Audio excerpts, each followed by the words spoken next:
মানবতাবিরোধী অপরাধ মামলায় শেখ হাসিনা সহ ৩ আসামির বিরুদ্ধে তৃতীয় দিনের মতো যুক্তিতর্ক উপস্থাপন চলছে। এটি সরাসরি সম্প্রচার করা হচ্ছে। এর আগে সোমবার যুক্তিতর্ক উপস্থাপনের সময় চিফ প্রসিকিউটর জানান, জুলাই গণঅভ্যুত্থানের সময় আন্দোলনকারীদের দেখা মাত্রই গুলির নির্দেশ দিয়েছিলেন শেখ হাসিনা। উপসামরিক সচিব কর্নেল রাজীবকে এই নির্দেশ দেন তিনি। বর্তমানে কর্নেল রাজীব বিদেশে পলাতক। তিনি জানান, এই সংক্রান্ত একটি অডিও রেকর্ড পাওয়া গেছে, যেটির ফরেনসিক রিপোর্টের মাধ্যমে কর্নেল রাজীবের পরিচয় শনাক্ত হয়। প্রসিকিউটররা জানান, রাষ্ট্র এবং আসামি পক্ষের যুক্তিতর্ক উপস্থাপন করতে 7 থেকে 8 দিন সময় লাগতে পারে। এরপরেই মামলাটি রায়ের অপেক্ষায় থাকবে। আসামিদের সর্বোচ্চ শাস্তি চায় রাষ্ট্রপক্ষ। কত নাম্বার পেজে উইটনেস স্টেটমেন্ট নিয়ে আসো এখানে আছে। চানখারপুলের ক্ষেত্রে যেটা দেখা গেছে যে একজন গুলি করেছে, যে আসামি আমাদের এখানে অ্যারেস্টেড আছে, তার আসলে বরাদ্দ ছিল একটা শটগান। সে আরেকজনের কাছ থেকে চাইনিজ রাইফেলটা কেড়ে নিয়ে তারপরে সে শুট করেছে।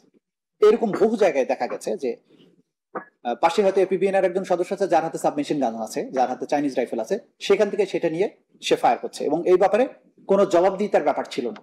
মানবতাবিরোধী অপরাধ মামলায় শেখ হাসিনা সহ 3 আসামির বিরুদ্ধে তৃতীয় দিনের মতো যুক্তিতর্ক উপস্থাপন চলছে। এই বিষয়ে আরো জানাতে ট্রাইব্যুনাল চত্বর থেকে যোগ দিচ্ছেন সহকর্মী জাহিদুল বাশার। জাহিদুল বাশার, তৃতীয় দিনের মতো আজ 3 আসামির বিরুদ্ধে যুক্তিতর্ক উপস্থাপন চলছে। সরাসরি আপনি সেখানে রয়েছেন, জানাবেন সেখান থেকে বিস্তারিত। দেখুন, এই মামলাটি যুক্তিতর্ক উপস্থাপনে তো এ পর্যন্ত সাক্ষীরা 54 জন সাক্ষী যা বলেছেন সেগুলোকে আসামিদের বিরুদ্ধে যে সুনির্দিষ্ট অভিযোগ সেগুলোর সাথে রিলেট করা হচ্ছে। কোন অভিযোগের সাথে কোন সাক্ষীর সাক্ষ্য কিভাবে প্রমাণ করছেন তথ্য প্রমাণ দিয়ে, সেটি আবারও আদালতে যুক্তি দিয়ে বা সেই তথ্যগুলো একটার সাথে আরেকটা সম্পৃক্ত করে আদালতে তুলে ধরছেন, এটি হচ্ছে মূল। কিন্তু তার থেকে গুরুত্বপূর্ণ এই কারণে যুক্তিতর্কের এই পর্বটি, কারণ রায় ঘনিয়ে আসছে। দেখুন, সব মিলে 8-9 দিন হয়তো লাগতে পারে, এর মধ্যে আজকে তৃতীয় দিন, কিন্তু তো এরপরেই বিচারের যে মূল কার্যক্রম কিন্তু শেষ হয়ে যাচ্ছে, তারপরে বাকি থাকে আর রায়। প্রসিকিউটর এর আগে বারবার বলেছেন যে যুক্তিতর্ক শেষ হয়ে গেলে রায়ের উপর অপেক্ষায় থাকবে, এবং সেটি হচ্ছে সেই মামলা যে মামলা এই আন্তর্জাতিক অপরাধ ট্রাইব্যুনালে জুলাই আন্দোলনের যে দমনপীড়ন নিয়ে মানবতা বিরোধী অপরাধের যতগুলো মামলা হয়েছে সবচেয়ে গুরুত্বপূর্ণ মামলা, প্রধান আসামি শেখ হাসিনা। দেখুন, আজকে যুক্তিতর্কের তৃতীয় দিনে এসে আমি কিছুক্ষণ আগেও আমরা যেটি দেখেছি যে চিফ প্রসিকিউটর তিনি কিন্তু, এবং আপনি খানিকটা শোনাচ্ছিলেন, চিফ প্রসিকিউটর তিনি এই যেই সুনির্দিষ্ট 5টি অভিযোগ, তার ভিতরে তিনি লেথাল উইপেন ব্যবহার করার কথা বলেছেন, মারণাস্ত্র ব্যবহার করে হত্যার নির্দেশনা, এবং একই সাথে এই যে হত্যায় উস্কানি দেওয়া, সেটি আরেকটি অভিযোগ। এই উস্কানি কিভাবে দিয়েছেন সেই পর্বটি কিন্তু এখন চলছে। সেখানে শেখ হাসিনার যেই সংবাদ সম্মেলনে গণভবনে যে তিনি যেখানে বলেছিলেন যে রাজাকারের নাতিপুতি, এই যেই বক্তব্য নিয়ে যে ব্যাপক উত্তাল হয়ে গেল সেই দিন ঢাকা বিশ্ববিদ্যালয়, সেই রাতেই মিছিল বেরোলো, নারী শিক্ষার্থী যারা তারা হলের তালা ভেঙে বাইরে এসে মিছিল করলেন, পরে ছাত্রলীগের হামলা হলো, এই বিষয়গুলো আনছেন তিনি। সেখানে চিফ প্রসিকিউটর বলেছেন যে তার বক্তব্যে, শেখ হাসিনার ওই বক্তব্যে একটা বিষয় স্পষ্ট ছিল। চিফ প্রসিকিউটর আদালতে দাবি করেছেন যে তিনি বলতে চেয়েছেন যে রাজাকারের নাতিপুতিরা ছাড়া অন্য যারা মেধার ভিত্তিতে চাকরি পেতেন তারা সব পরাজিত শক্তি, এই বিষয়টি শেখ হাসিনা তিনি মিন করেছেন, তিনি সেটি বুঝিয়েছেন, এবং শিক্ষার্থীদের মাথায় বা সেই সময় আন্দোলনকারীদের ভিতরে এর একটা বড় প্রভাব ছিল। তিনি বিভিন্নভাবে যে উস্কানি দিয়েছেন তার মধ্যে এটি একটি, সেই বিষয়গুলো তিনি সেখানে তুলে ধরছেন।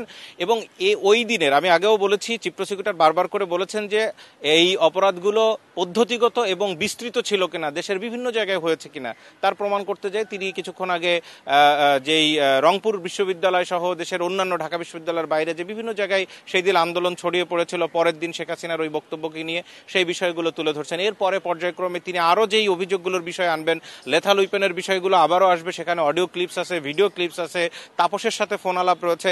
এরপরে এক এক করে কিন্তু যে আবু সাইদ হত্যার ঘটনায় তার বিরুদ্ধে অভিযোগ আনা হয়েছে, শেখ হাসিনার বিরুদ্ধে চাংখারপুলে 6 জনকে শহীদ আনাস সহ গুলি করে হত্যার, সেই বিষয়গুলো এখানে যে 54 জন সাক্ষী তারা যা যা বলেছেন এক এক করে বিভিন্নভাবে সেই বক্তব্যগুলো সেখানে আনা হচ্ছে, যে তারা এই বক্তব্যে এটাই প্রমাণ করে।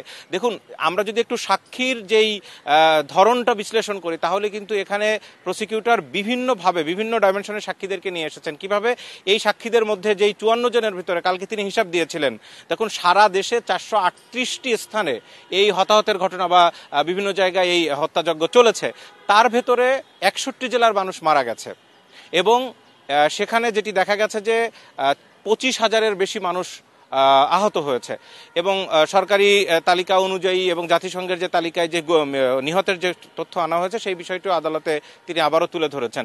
এখানে সাক্ষীর বিশ্লেষণে চিফ প্রসিকিউটর এবং প্রসিকিউটররা কালকে আমাদেরকে বলেছেন, আজকে সকালে অনেকের সাথে কথা হচ্ছিল, সেখানে বিভিন্ন ধরনের সাক্ষী কিন্তু এসছে, যেমন প্রত্যক্ষদর্শীরা এসছে, চিকিৎসক এসছে, পোস্টমর্টেম যিনি করেছেন তিনি এসছেন, যিনি বুলেট উদ্ধার করেছিলেন বিভিন্ন জায়গা থেকে প্রমাণ জব্দ করেছিলেন সেরকম 10-12 জন কর্মকর্তা সাক্ষ্য দিয়েছেন, তদন্তকারী কর্মকর্তা সাক্ষ্য দিয়েছেন, এরকম বিভিন্ন দিক থেকে সাংবাদিকরা সাক্ষ্য দিয়েছেন। আবু সাঈদের যেই ঘটনা, হত্যার ঘটনা সরাসরি সম্প্রচার করেছিল। তো এই যুক্তিতর্ক এগিয়ে চলছে, কিছুক্ষণ পরে প্রসিকিউটরদের পক্ষ থেকে ব্রিফ করা হবে, সেখানে আরো বিস্তারিত জানানো হবে। ট্রাইব্যুনাল চত্বর থেকে জানাচ্ছিলেন সহকর্মী জাহিদুল বাশার।